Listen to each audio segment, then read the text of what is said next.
Ngayon nga ni sa bidyong ito ay magsasaing lang tayo sa mura o buko ng niyog. Magsusurvive nga tayo ng tanghalian na wala tayong gagamitin bagang kawali at kaldero. At nung nakaraan baga ay nakapagsaing na tayo sa bao at ngayon naman para maiba ay sa buko tayo magsasaing. Kasabay niyan ay nagluto rin tayo ng gabi sa kawayan tapos nag-ihaw din tayo dyan ng tuyo. Pero bago yan siyempre ay umpisahan natin sa huli.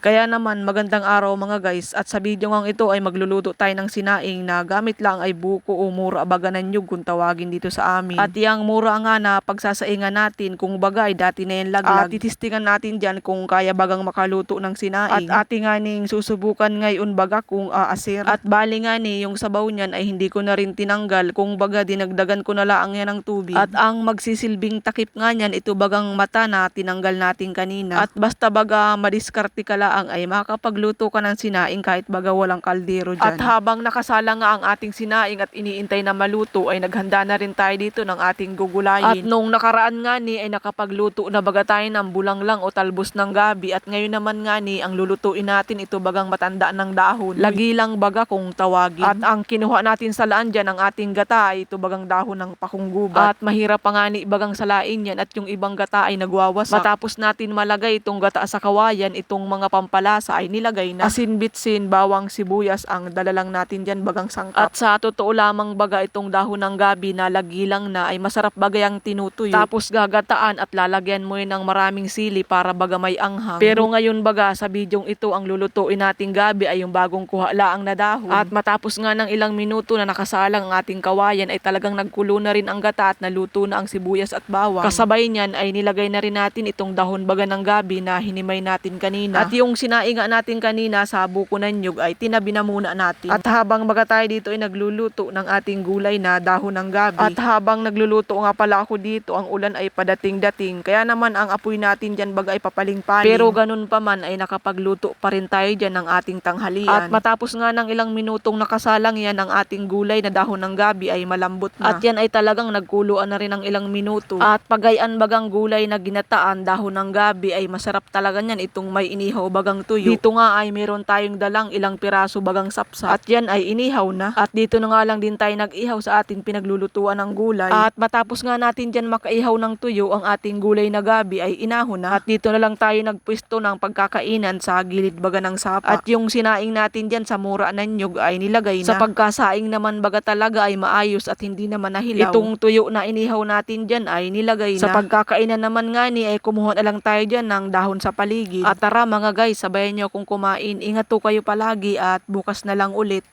Bye-bye.